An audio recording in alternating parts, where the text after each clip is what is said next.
today's session. We are the Internet Society Lesotho chapter. As a recap, Internet Society advocates and promotes open use of the internet, which also goes along with preserving digital rights, advocating for digital rights on the use or on digital platforms, or including the internet. Today we are joined by Ntate Kananelo. I would like him to introduce himself. Ntate Kananelo comes from MISA Lesotho. Okay, thanks. I'm Kananelo Boloetse, currently chairperson of MISA Lesotho. I also work as head of news at Sky Alpha HD, which is strictly an online radio. And I also work for Newsday as news editor. Yeah, that's briefly who I am. Okay. We are hoping that Kananelo will also invite us to Alpha Radio. Sky Alpha HD. Yes, please. We'd like to be guests as well. Yeah, no, you are welcome. Okay. Okay, that's understandable. Can you tell us a bit of background about what you do and what has led you to want to accept to be involved in this campaign that we are going through regarding digital rights and privacy? All right. Like I've mentioned, I have a background in journalism. I started journalism way back in 2013 at Condigai. And then around 2018, I think, towards the end of 2018, I was, I would say, elected to the board of Digital Communications Network. It's a global organization that focuses on digital communications. So when I became the board member of such an organization, which is purely about digital communications, I saw the importance of equipping myself with more knowledge regarding digital rights and the internet. And then in 2020, I became the deputy chairperson of MISA Lesotho. And the viewers and you also would recall that in 2020, that's when we had the coronavirus. And news mostly were shared on digital platforms. We were buying on digital platforms, we were consuming news from the digital platforms. And then that's when it became even more necessary to be active in internet and digital rights. I think that's how it started. Yes. Okay. Is there any personal story or any personal background that led you to be or to want to advocate for this? Do you have any personal experience where you would want to really push for this, or it was only based on what you came across? I think it was around maybe between 2015 and 2017. There was a press conference at LTV Studios. Yeah. Prime Minister's press conference. So it was broadcast live on Lesotho TV.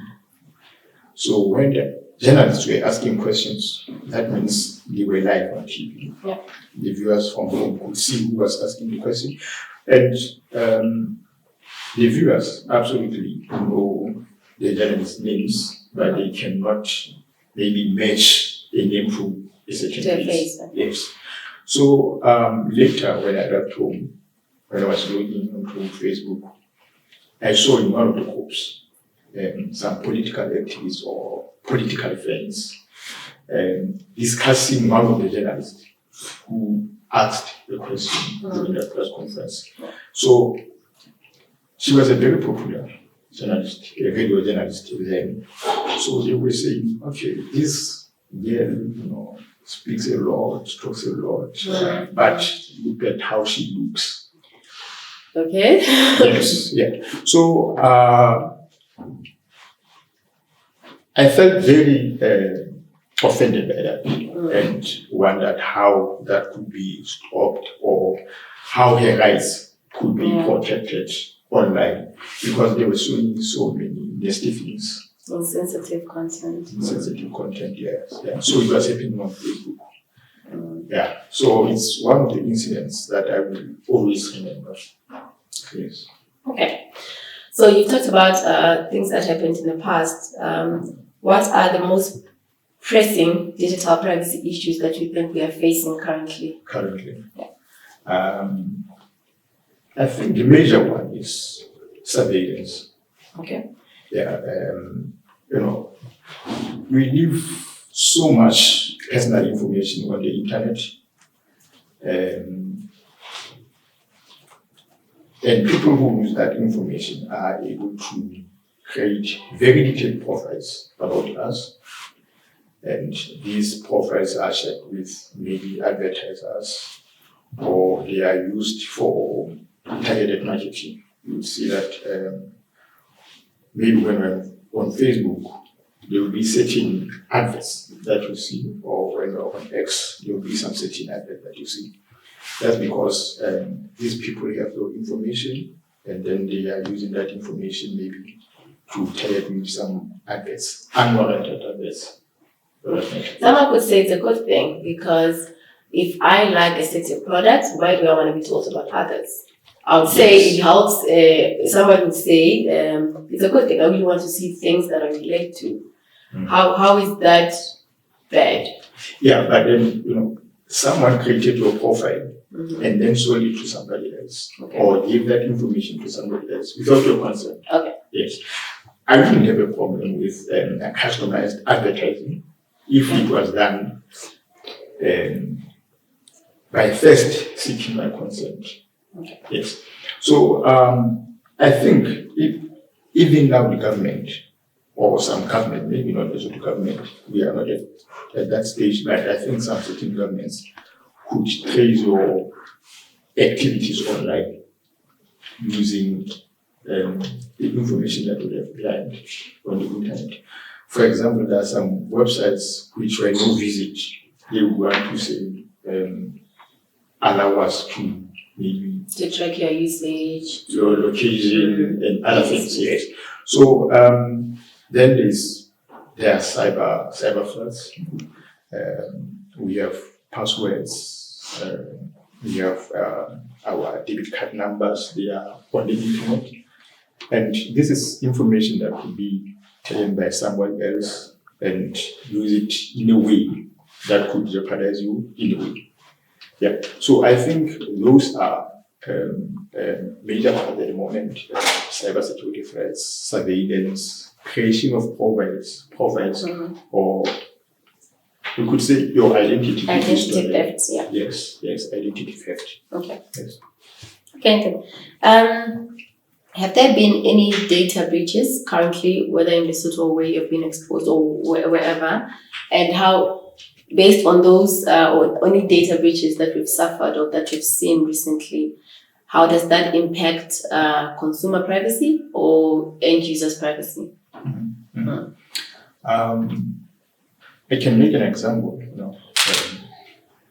because I'm one of the people who eventually go to the Central Bank of Lesotho complaining because you go to an agent, mobile money agent, saying, no, I want to deposit money into this number. And then that person will tell you that, no, I cannot deposit money into that particular number because it's not here with us. So you cannot deposit for someone who is in Kachasnek or someone who is in Mokoko, but I can only deposit for a phone that's around here. And then I asked this agent, how do you know that my phone is not around here? This was your phone?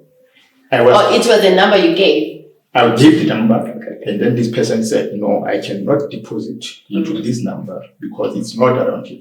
But then I told him that, no, this is my number, but I left the phone at home.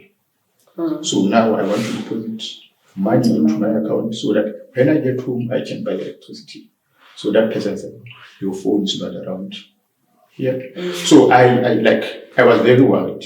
And I wrote to the Central Bank of Lesotho to say, I don't understand how an agent knows that my phone is not. Oh, it's allowed to know. Yeah, it's not in the vicinity.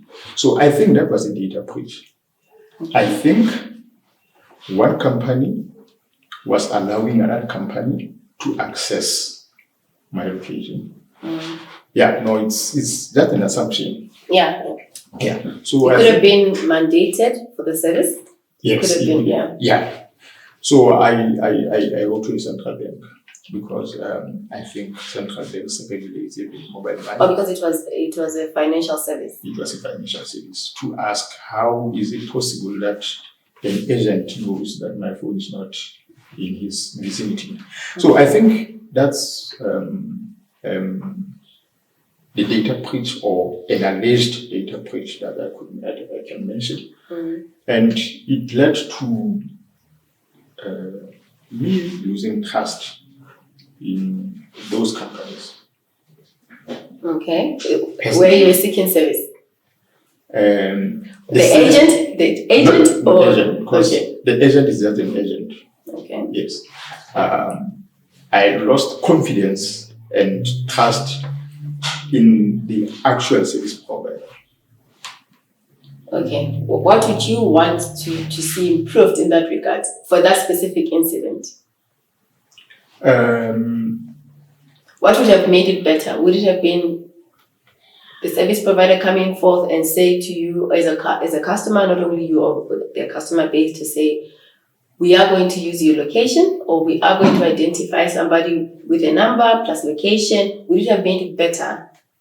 I think it would have been better if they were very forthcoming, told me about it, and then gave me an option maybe to opt out. Of using the service? Yes. Okay. Or saying, no, okay, guys, you can do whatever, but then I'm not going to be part of that service. Okay. If they say, no, you cannot opt out, we'd rather lose you as a customer, then I'll say, okay, let me check. Okay, let me go to... Then it would have been your choice. Yes, it has to be my choice, yeah. So I wasn't even aware, because I think as a consumer, I was not given so much options or alternatives. It came as something that is mandatory, that has to happen. Yeah, whether I like it or not. Yes. It was introduced without Yeah. I think there was not much prior consultation with the customers. Okay. Particularly because it was going to use personal information. As a journalist, I'm very particular about my location at any point in time. Okay. Yes. I don't want anyone to say they know where I am at. This comes with the job. Yes. Okay. Because we have touched on regulatory or legislation or mandatory requirements by service providers, do you think currently in Lesotho, I'm not sure if there's a law specifically for privacy or where we stand or where the country is, do you think there are any strengths to where we are, or what are the weaknesses that we have around privacy in the country from legislative point of from legal framework? I think a notable step that we should all comment or acknowledge is that some 12 years back, 12 years. Okay. Lesotho enacted data law.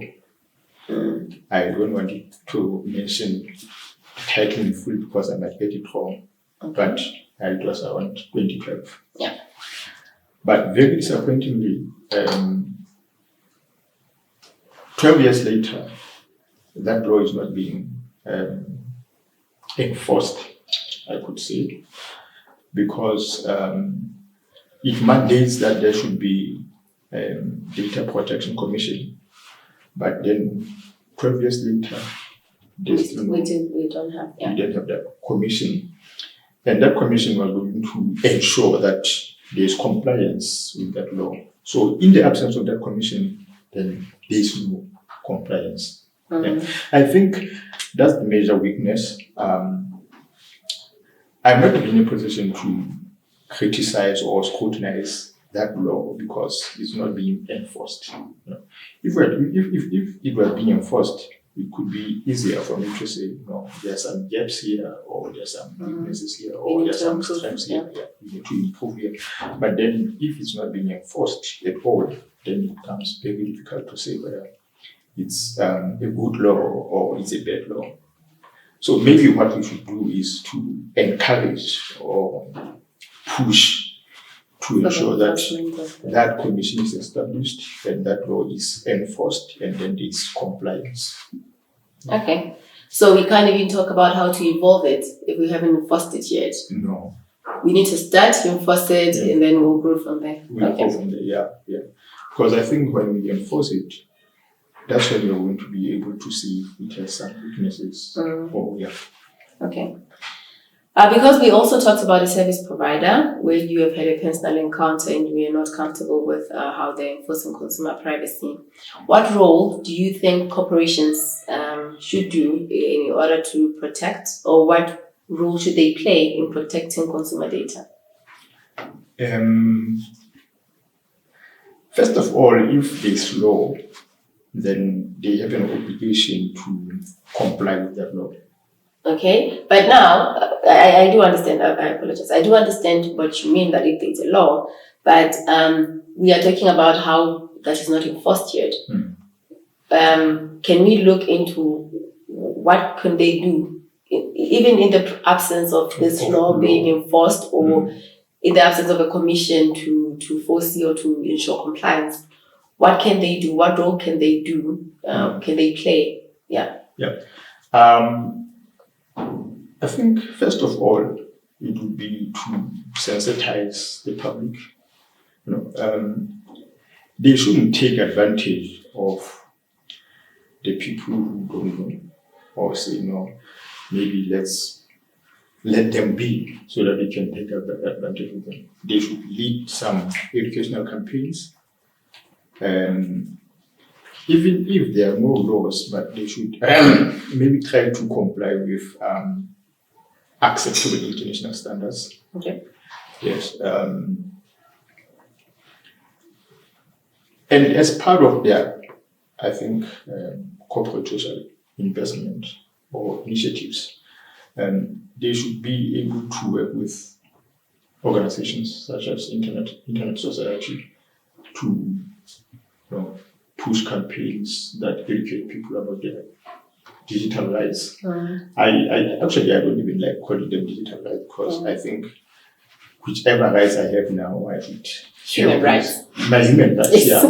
Even when I'm on the digital platforms, I still have those rights. Yes.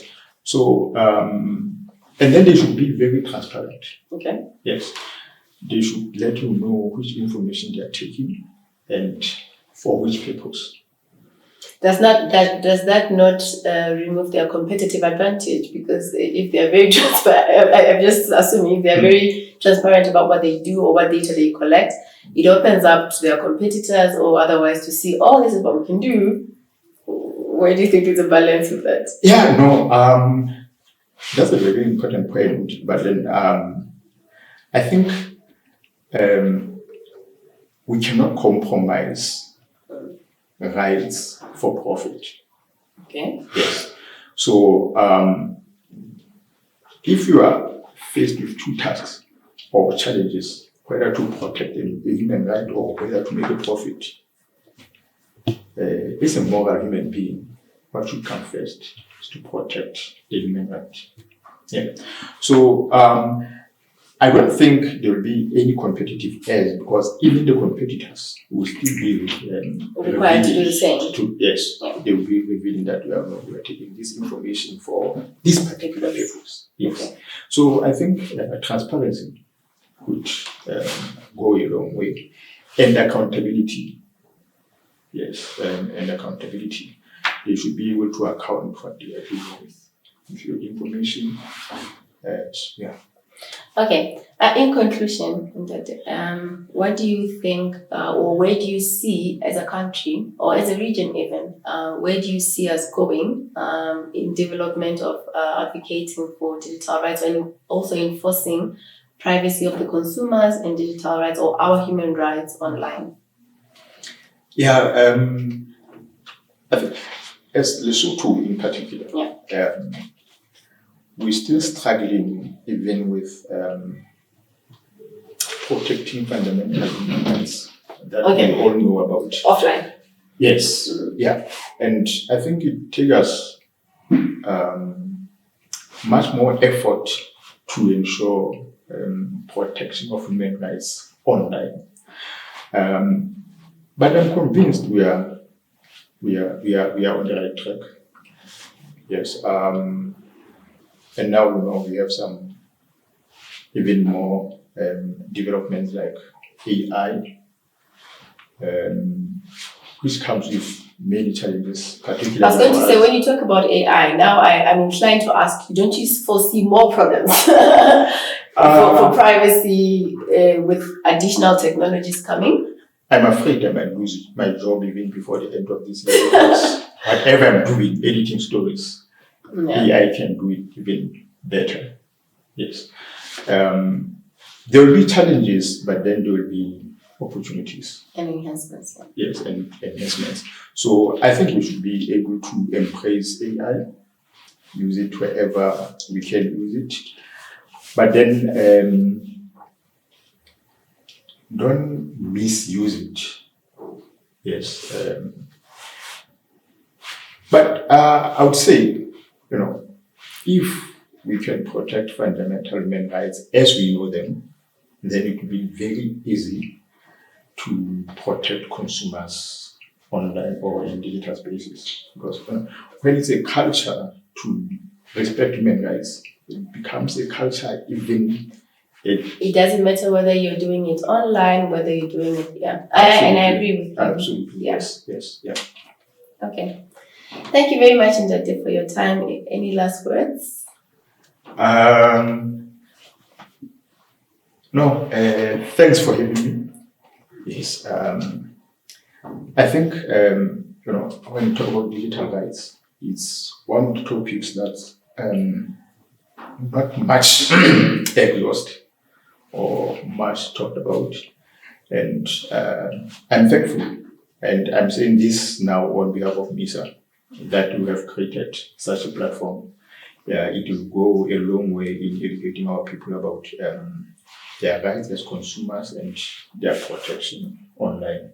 Okay. Yeah, thanks. Please, on your platform, do share about, we ran a campaign last year about trying to do a simplified education online about what digital rights are and what privacy is online. Please do share with your colleagues or wherever we may, so we reach as many people as we can in Lesotho. Yes. Thank you. Thank you very much for staying with us in this episode. As Ntate has highlighted, the importance of including consumers in what service providers do with information is quite important. Being inclusive in the decisions that we make or providers make, and also the rights we have as consumers online. And I liked his point where he stressed that it's not only about how to protect human rights online, but it also has to start with the culture of protecting human rights offline, so we can adopt and easily transform this into proper usage of people's information online.